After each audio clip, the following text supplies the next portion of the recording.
اور یہاں پر ایک اور چیز بڑی دلچسپ اس روایت میں وہ یہ آتا ہے کہ سیدنا علی شیر خدا سے یہ روایت میں کہ وہ آگے انہوں نے گواہی دی. اب سوال پیدا ہوتا ہے کہ مانگ تو وراثت نہیں ہے، گواہی کس چیز کی؟ ہبا کا تو نام ہی نہیں لیا اس پوری حدیث کے متن میں، آپ نے کسی جگہ ہبا کا نام نہیں ہے، وراثت کا حصہ مانگ رہی ہیں. سیدنا صدیق اکبر جواب دے رہے ہیں قال لا نورث ما ترکنا فهو صدقۃ. آقا علیہ السلام نے فرمایا جو کچھ ہم چھوڑیں وہ صدقہ ہوتا ہے، ہماری وراثت نہیں ہوتی. انبیاء کا جو گروہ ہے، ہم انبیاء علیہ السلام کا مال اگر ہم کچھ بھی چھوڑتے ہیں وہ صدقہ ہوتا ہے، یعنی پوری قوم کا حصہ ہوتا ہے، ہماری وراثت نہیں ہوتی جو اولاد اور خاندان میں جائے. یہ حدیث ہے. اب اس حدیث کے تحت وَإِنَّمَا يَأْكُلُ آلُ مُحَمَّدٍ مِّنْ هَذَا الْمَالِ، اور جو آل محمد ہیں اور اہل بیت ہیں وہ اسی مال میں سے کھاتے ہیں، یعنی ان کی ضروریات کی کفالت اس مال میں سے ہوتی ہے، ان کی ضروریات کی کفالت ہوتی ہے. اس مال میں سے لفظ ہیں، کفالت ضرور ہوتی ہے مگر وراثت نہیں ہے. تو سیدہ کائنات نے سوال بھی میراث اور وراثت کا کیا ہے. سیدنا صدیق اکبر جواب بھی دے رہے ہیں قال لا نورث ما ترکنا. ایک بہت جگہوں پر آتا ہے لا نورث ما ترکنا صدقۃ، تو ہمارا جو بھی ترکہ وہ صدقہ ہوتا ہے پوری قوم کے لیے، حاجت مندوں کے لیے، وراثت نہیں ہوتی. تو سوال بھی وراثت کے نام پر ہے، جواب بھی وراثت کے نام پر ہے. اب اگلی بات یہ پیدا ہوتی ہے فتشہد علی، انہوں نے پوچھا، حضرت علی نے گواہی دی، تو گواہی کس چیز پر دی؟ بحث تو وراثت کی ہو رہی ہے، سوال میراث کی آ کے کیا، وراثت مانگی ہے. جواب بھی بتا رہا ہے. اگر ہبا کی بات ہوتی تو سیدنا صدیق اکبر کا جواب کچھ اور الفاظ پر مشتمل ہوتا. وہ فرماتے کہ سیدہ کائنات ہمیں تو یہ بات نہیں پہنچی کہ آپ کو ہبا ہوا تھا، یا مال فے تو ہبا نہیں ہوا کرتا. اس طرح کا کوئی جواب دیتے. کم سے کم سوال اور جواب، دعویٰ اور جواب، دعویٰ میں ایک مطابقت ہونی چاہیے تھی الفاظ کی، پھر گواہی کی نوبت آتی. یہاں ہبا کا تذکرہ نہ سوال میں ہے اور ہبا کا تذکرہ نہ جواب میں ہے. انہوں نے کہا میراث دیں، وراثت دیں مال فے کی، تو یہی تضاد ہو جاتا ہے مال فے میں سے. اور آپ نے جواب میں کہا کہ آقا علیہ السلام نے فرمایا انبیاء کی وراثت نہیں ہوتی. سوال و جواب دونوں وراثت کو ڈیل کر رہے ہیں، ہبا کا تذکرہ ہی نہیں. اور اس کے بعد آگے چل کر بات آتی ہے کہ سیدنا علی شیر خدا نے گواہی دی. وہ گواہی کا نہ ماننا یہ ایک بحث ہے. میں step by step in sub issues کو لوں گا، چھوڑوں گا نہیں کوئی پہلو، مگر میں سارے موضوعات، تمام جزیات اکٹھے معجون نہیں بنانا چاہتا مضمون کی. سٹیپ بائی سٹیپ، جز در جز سمجھانا چاہتا ہوں. تو سوال پیدا ہوتا ہے کہ جب سوال و جواب دونوں وراثت کے ہو رہے ہیں، اس حدیث میں ڈسکس ہو رہے ہیں، تو شہادت کس چیز کی آ جاتی؟ وراثت طلب کرنے پر تو کوئی شہادت نہیں ہوتی، وہ تو اسٹیٹ اوے وراثت کے حق ہیں. آقا نے فرمایا ہماری وراثت نہیں ہوتی، تو گویا یہ اس سٹوری کو پھر متضاد قرار دے دیتا ہے.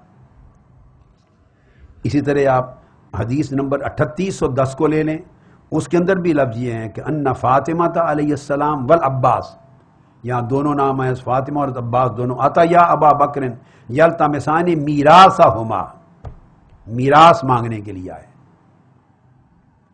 آگے پھر عرض فدق کی اور سارے اس روایت میں پھر یہ الفاظ آئے. حدیث نمبر 6346 ہے، اس میں بھی یہی لفظ ہیں. انہوں نے آ کے وہی مانگا ہے، اپنی وراثت طلب کی ہے. یلتمسان میراثہما من رسول اللہ. جواب میں وہ فرماتے عرض کرتے ہیں فقال لهما ابو بکر سمعت رسول اللہ صلی اللہ علیہ وسلم یقول لا نورث ما ترکنا صدقۃ انما یاکل آل محمد من هذا المال. آقا علیہ السلام نے فرمایا جو کچھ ہم چھوڑتے ہیں صدقہ ہوتا ہے، ہماری وراثت نہیں ہوتی، ہمارا کوئی وارث مال میں نہیں ہوتا. ان کا سوال بھی تھا وراثت کا، جواب بھی تھا کہ انبیاء کی اور آقا کی وراثت نہیں ہے. یہ تو ایک ایسپیکٹ تھا جس کو میں نے اس وقت ڈسکس کیا کہ اس اینگل سے اس چیز کو دیکھنے کی ضرورت ہے. اب یہ پہلو لیتے ہیں ناراضگی کا. آگے لفظ آتے ہیں بعض روایات میں اس کی تفصیل آگے چل کے بتاؤں گا. یہ جو لفظ غاضبت کا آیا ہے کہ آپ کا ناراض ہو جانا، یا حجرت کا آیا ہے کہ ناراض ہو کے پھر آپ معاذ اللہ اس نے تادم وصال آپ جدا ہو گئیں اور آپ نے کلام نہیں کیا. یہ جو سارے الفاظ آئے ہیں یہ غاضبت، یہ سمجھ لیجئے کہ 20 روایتیں ایسی ہیں، 20 اس واقعہ کو بیان کرنے والی، بخاری، مسلم، ابو داؤد، ترمذی، ہماری صحاح میں کل بڑی کتابیں میں. ان تمام روایتوں میں سے 20 روایتیں بتا رہا ہوں ایسی ہیں جن میں 11 روایتیں امام زہری کے علاوہ اور راویوں سے ہیں. یہ روایت جس میں غاضبت کے لفظ آئے ہیں، اس میں ساری جگہ پر غاضبت کے الفاظ جہاں آئے ہیں اس میں راوی زہری ہیں. عن ابن شہاب الزہری قال اخبرنی عروۃ بن زبیر ان عائشہ ام المؤمنین قالت کذا وکذا، جس میں لفظ غاضبت آئے ہیں. اب میں اس کا ریلیونٹ حصہ آگے چل کے ڈسکس کروں گا، ابھی اتنی بات بتانا چاہتا ہوں کہ امام ابن شہاب زہری جن کی روایت میں غاضبت آئے ہیں، 9 مقام پر ابن شہاب زہری کی روایت ہے، 9 مقام پر جس میں انہوں نے غاضبت اور حاجرت کے لفظ نہیں استعمال کیے، بغیر غاضبت بغیر حاجرت کی روایت کیا ہے. 9 حدیثیں 9 مقام پر زہری نے بغیر غضب کے غضبت اور بغیر حجرت بغیر تارا کا تکلم حاسس کے بغیر روایت کیا. اور 11 روایتیں ایسی ہیں جو زہری کے طریق سے نہیں دیگر صحابہ کے بعد تابعین کے طریق سے آئی ہیں، جس میں زہری راوی نہیں ہے. اور 11 کی 11 روایتوں میں ایک مقام پر بھی غاضبت کا لفظ نہیں آیا. اب آپ سمجھ لیں، زہری کی روایت کردہ روایتوں میں بعض جگہ غاضبت کے لفظ اور حاجرت کے آئے ہیں، اور 9 مقام پر زہری کی روایت میں صحاح کے اندر نہیں آئے. میں ساری آپ کو روایتیں پڑھاؤں گا، سب روایتیں پڑھیں گے انشاءاللہ. تو گویا زہری کی روایت کردہ اپنے متن حدیث کے اندر یہ تضاد ہے، فرق ہے.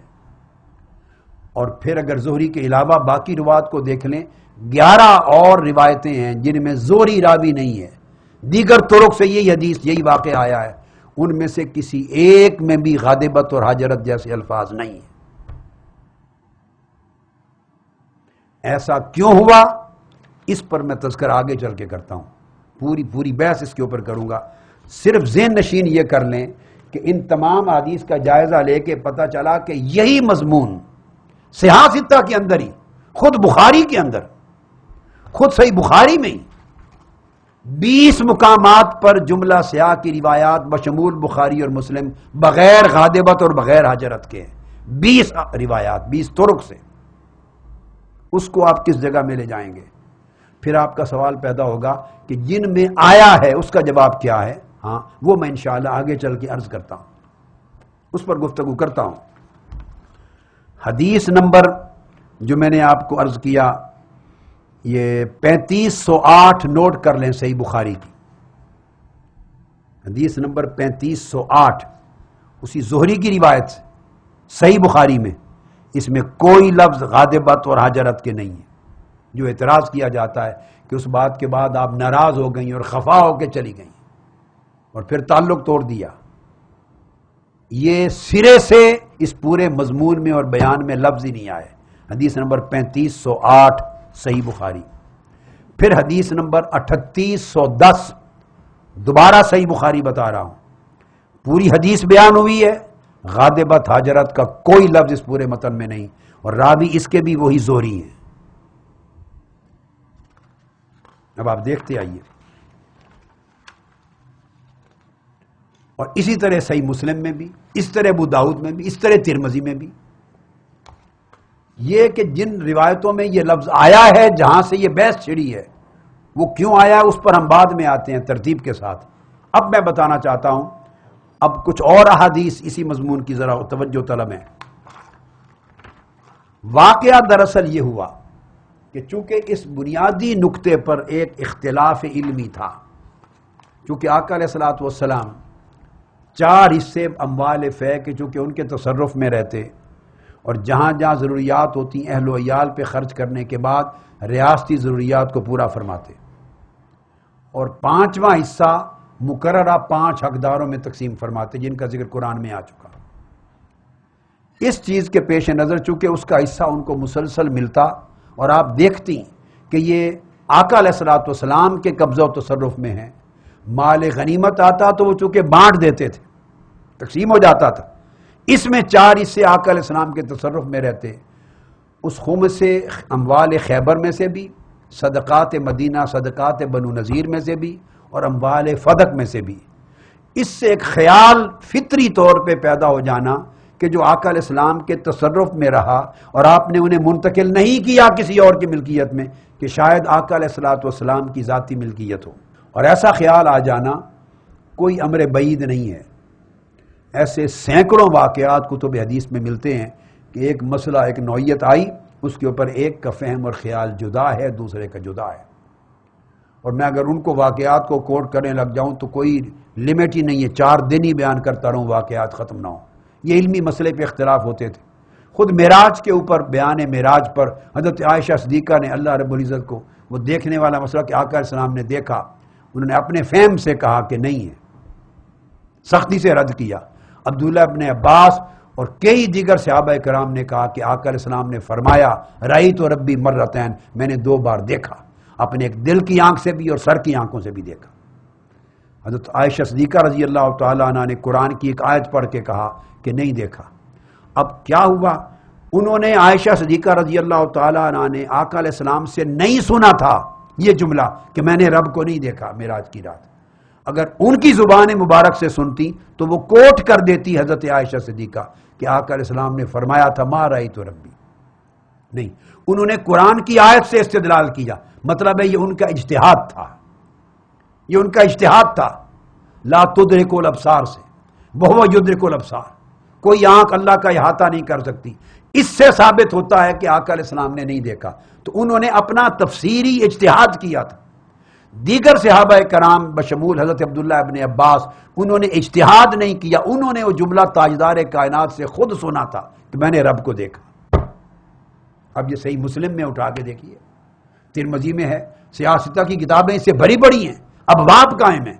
اب آپ دیکھیے اس سے بڑا اہم مسئلہ اور کیا ہے کہ معراج ہے، دیدار الہی کی بات ہے۔ حضرت عائشہ صدیقہ اپنے فہم اور اجتہاد سے سمجھ رہی ہیں نہیں دیکھا، قرآن سے استدلال کر رہی ہیں۔ جن صحابہ کرام نے سنا ہے آقا کی زبان سے وہ کہہ رہے ہیں کہ دیکھا ہے۔ اب یہ کہنا کہ جب صحابہ کرام نے سنا تو یہ زوجہ محترمہ تھی، تو کیا انہوں نے حضور سے یہ نہیں سنا ہوگا؟ یہ جواب کوئی معقول بات نہیں ہے۔ ہزارہ چیزیں ایسی ہوتی ہیں کہ آقا علیہ السلام نے ایک مجلس میں باہر بیان کی، گھر میں ذکر نہیں کیا۔ ایک بات گھر میں کی، باہر ذکر نہیں ہوا۔ ایک بار کئی بار دہرائی گئی، اور ایک بات ایک ہی مرتبہ کسی مجلس میں کی، دوبارہ دہرانے کا موقع نہیں آیا۔ اسی لیے تو ایک حدیث کا راوی ایک صحابی ہے، دوسرا نہیں ہوتا۔ کسی نے ایک چیز سنی، کسی نے دوسری سنی، کسی نے تیسری سنی۔